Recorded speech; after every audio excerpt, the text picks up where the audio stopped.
नमस्कार मित्रों, आज हम सुनने वाले हैं तेरे रंग में रंगी सीजन 2 का भाग 16। राघव, आप बहू के साथ कहाँ जा रहे हैं, वो भी इस समय? ये सुनकर राघवेंद्र अपनी जगह पर रुककर दादी जी की तरफ देखकर कहता है, वो दादी, मुझे पिज्ज़ा खाने का मन कर रहा है, तो सोचा ऋषिका को भी साथ लेकर जाता हूँ, उसे भी पिज्ज़ा खिला लाऊंगा। ये बोलकर राघवेंद्र दादी जी के कुछ और बोलने से पहले ही फटाफट तेजी से दरवाजे से बाहर निकल जाता है। दादी जी बस उसे देखती ही रह जाती हैं।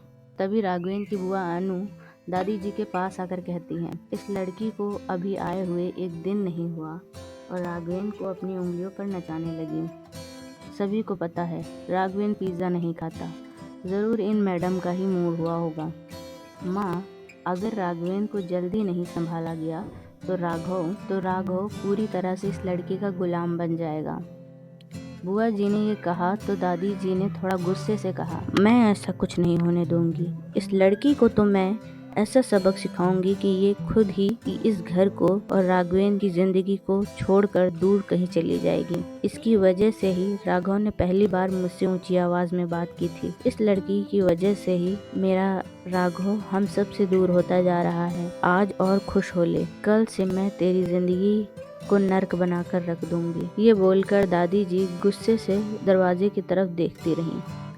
सनी का ऑफिस। सनी ऑफिस आया तो उसे पता चला समीक्षा ऑफिस में नहीं है। ये जानकर उसका मन बेचैन हो उठा।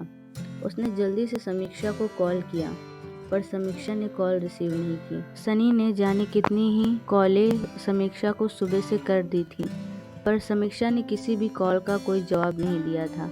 सनी समीक्षा को कहाँ ढूंढे उसे समझ नहीं आ रहा था। वो उसके किसी दोस्त को भी नहीं जानता था। वो अब ऑफिस में इस तरह और नहीं बैठ सकता था, इसलिए ऑफिस से निकल गया। सनी कार ड्राइव करते हुए बस सीधे चले जा रहा था। तभी उसके दिमाग में एक बात आई। उसने खुद से कहा, कहीं समीक्षा गंगा निवास तो नहीं चली गई।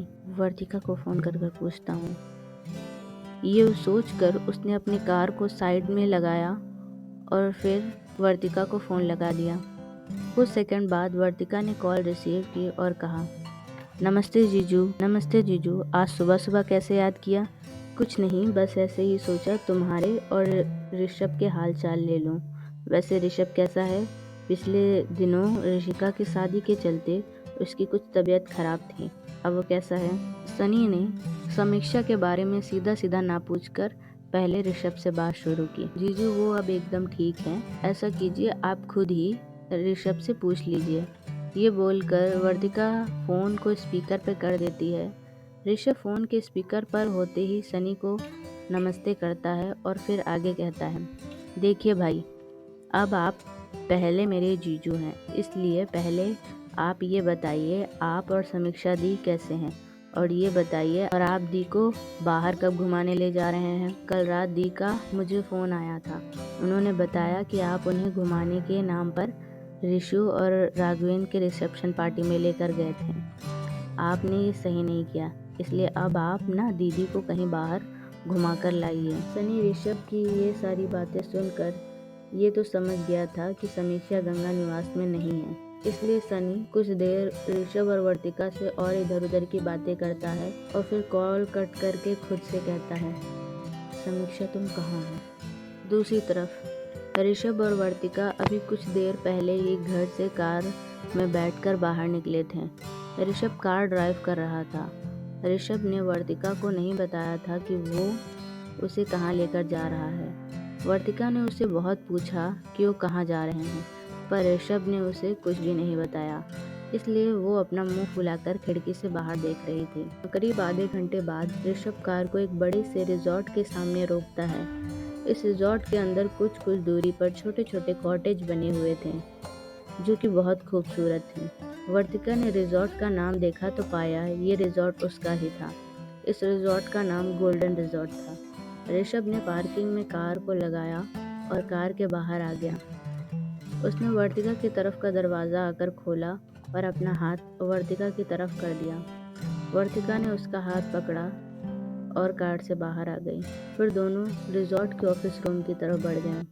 वर्तिका ने एक नज़र पूरे रिजॉर्ट में घुमाई रिजॉर्ट वैसे का वैसा ही था जैसे उसके पापा छोड़कर गए थे, जिसका ये मतलब था कि ऋषभ इस रिजॉर्ट को वैसे ही संभाल रहा है जैसे उसके पापा संभालते थे। रिजॉर्ट का स्टाफ अपने अपने कामों में लगा हुआ था।